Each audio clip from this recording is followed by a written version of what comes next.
Hello students, नमस्कार सभी को। आप सभी का स्वागत है इकोनॉमिक्स की क्लास में।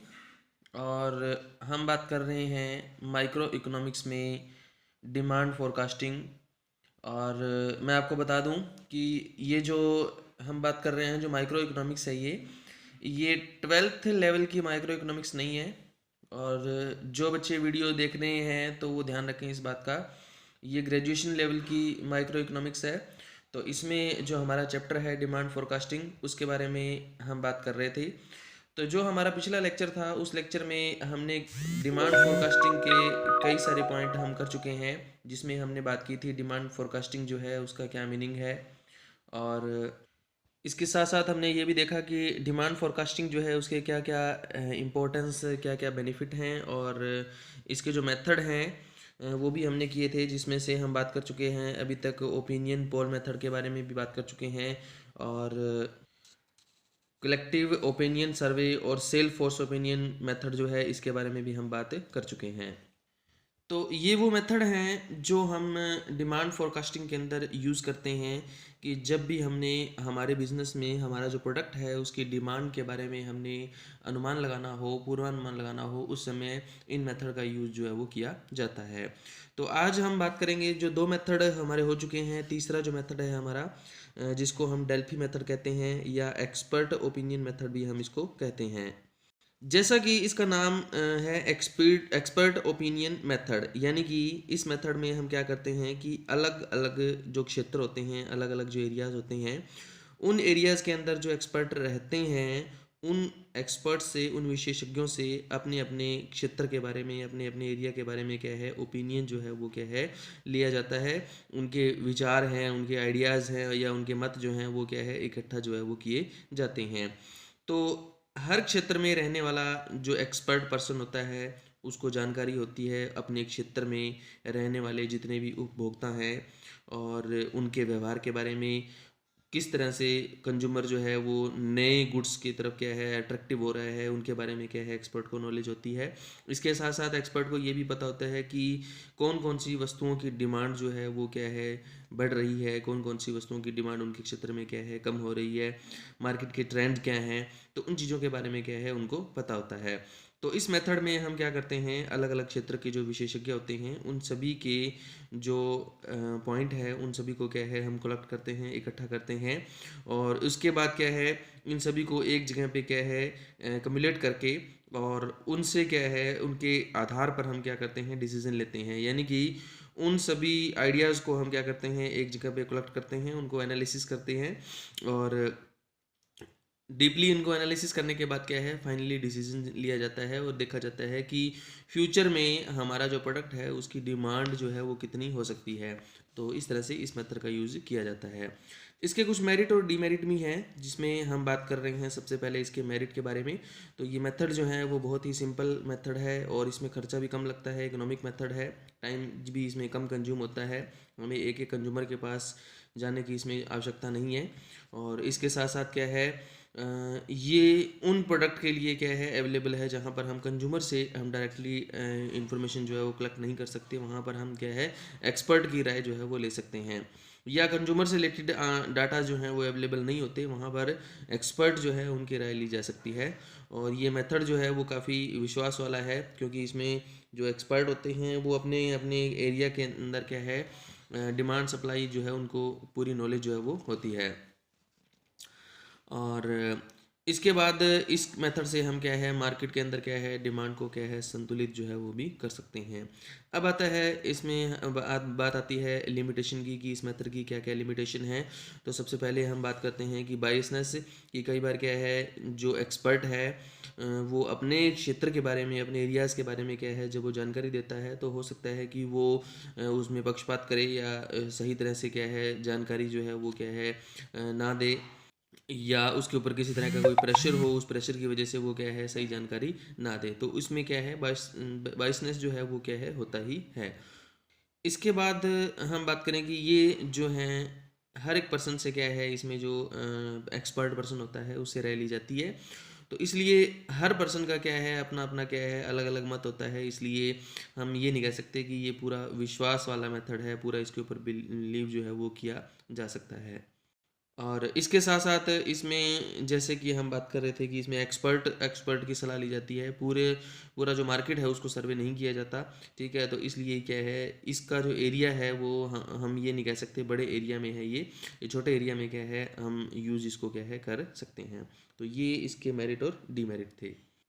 तो ये हमारा तीसरा मेथड था जिससे हम डिमांड फोरकास्टिंग कर सकते हैं।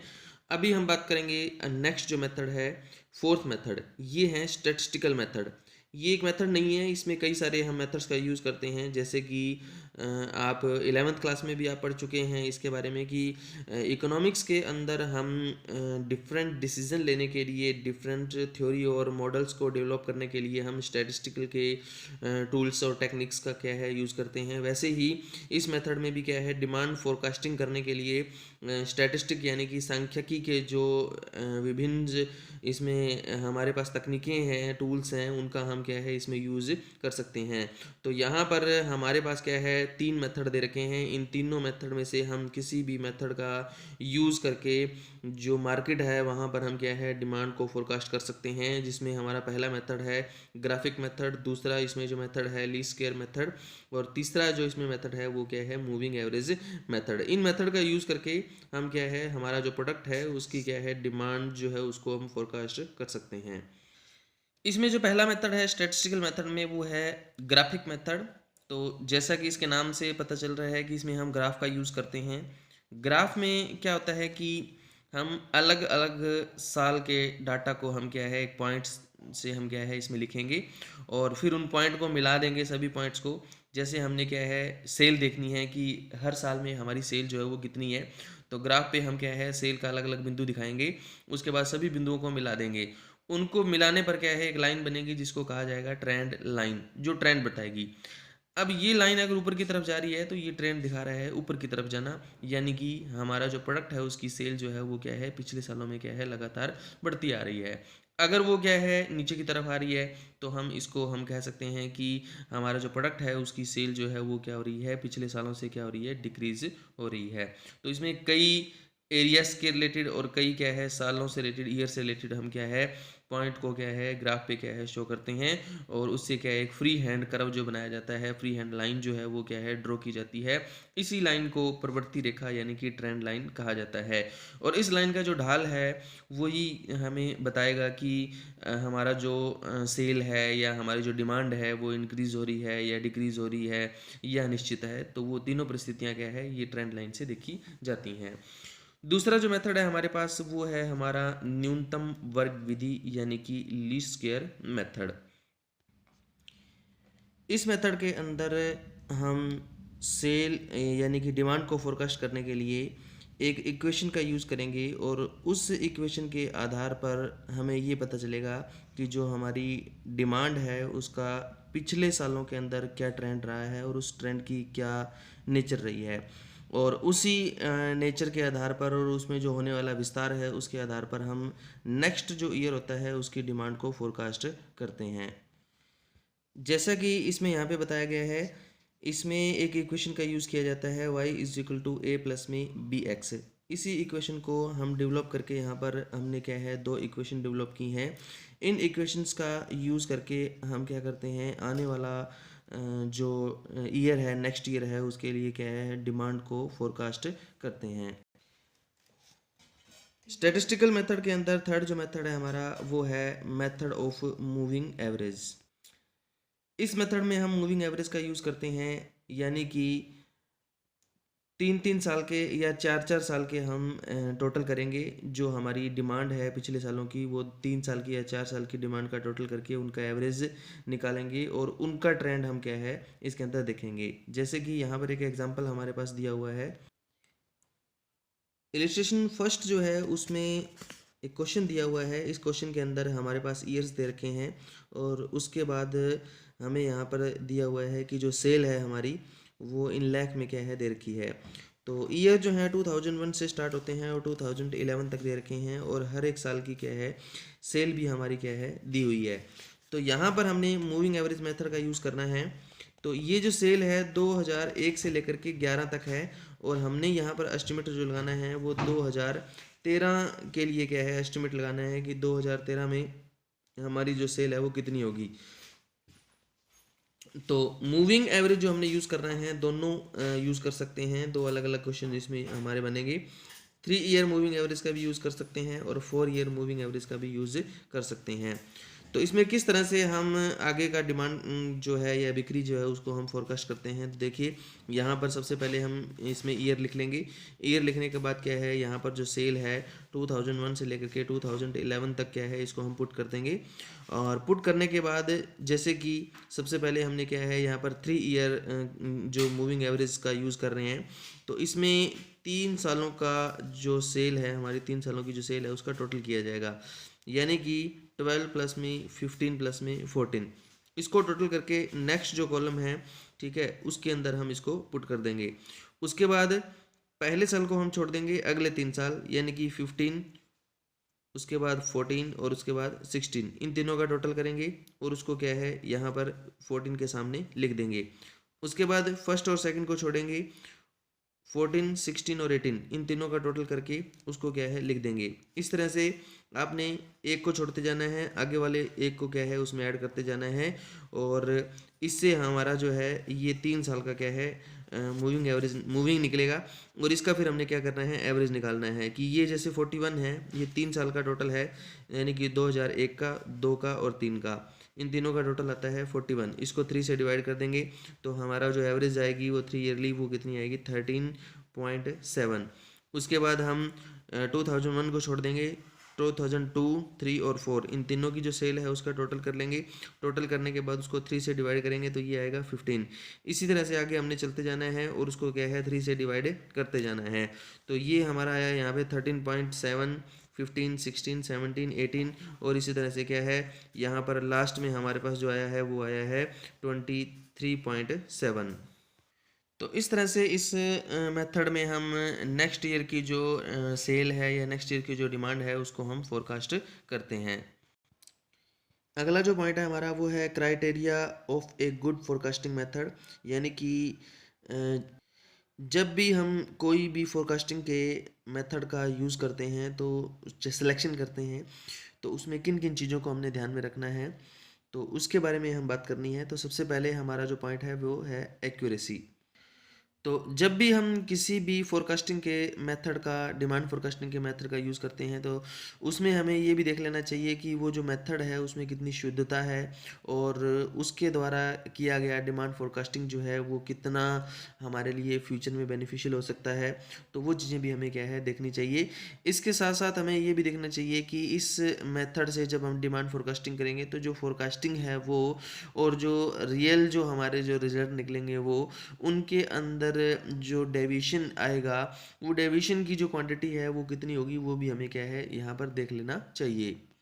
इसके साथ साथ जब भी हम इस मेथड कोई भी मेथड का यूज़ करके जब हम डिमांड फोरकास्टिंग करते हैं तो फोरकास्टिंग की जो डायरेक्शन है वो डायरेक्शन में कितना चेंजेस हो सकते हैं और हमने जो डायरेक्शन डिसाइड की है वो डायरेक्शन कैसी है, तो उसके बारे में भी हमें क्या है पहले देख लेना चाहिए। तो इन सभी चीज़ों का बेस पे क्या है हम इसकी एक्यूरेसी जो है वो क्या है निर्धारित करेंगे। सेकंड पॉइंट क्या है वो है सिंप्लिसिटी। सिंप्लिसिटी का मतलब है कि जो भी हम डिमांड फोरकास्टिंग का मेथड यूज़ करें वो मेथड जो है वो ऐसा होना चाहिए जो क्या है इजीली से क्या है समझ में आ जाए और उससे जो रिज़ल्ट निकले वो काफ़ी मतलब बिलीव करने वाले रिज़ल्ट हमारे जो है वो होनी चाहिए।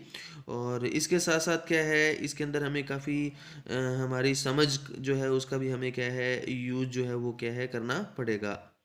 थर्ड जो पॉइंट आता है वो आता है इकोनॉमिकल। यानी कि जो भी हम मेथड यूज़ करें डिमांड फोरकास्टिंग के लिए वो मेथड जो है वो इकोनॉमिकल होना चाहिए। मतलब क्या है कि उसमें जो लागत है उसका जो खर्चा है वो क्या है कम से कम आना चाहिए और ज़्यादा कॉस्टली जो मेथड जो है वो क्या है हमारा नहीं होना चाहिए। फोर्थ जो इसका पॉइंट है वो है अवेलेबिलिटी। इसमें हमें ये देखना पड़ेगा कि जो भी हम मेथड यूज़ कर रहे हैं उससे जो रिज़ल्ट है वो हमें क्या है जल्दी से जल्दी क्या है हमें अचीव होने चाहिए। और इसके साथ साथ जो भी हमें रिज़ल्ट अवेलेबल होंगे वो रिज़ल्ट जो है वो क्या है सभी लोगों के क्या है आसानी से क्या है समझ में आ जाए, इस तरह के रिज़ल्ट जो है वो होने चाहिए। फिफ्थ पॉइंट जो इसमें है वो ये कहता है टाइमलेस, यानी कि सही समय।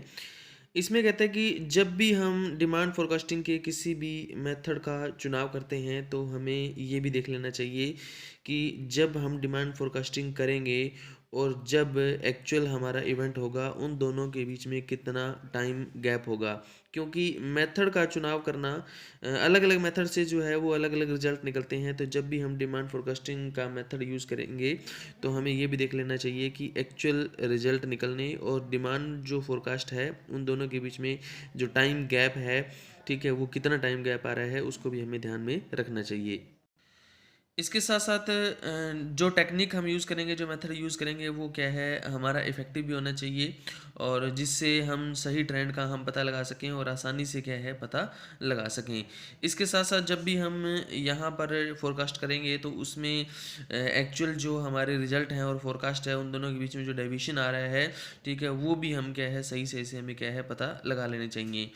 उसके बाद आता है 7th पॉइंट, वो आता है ड्यूरेबिलिटी।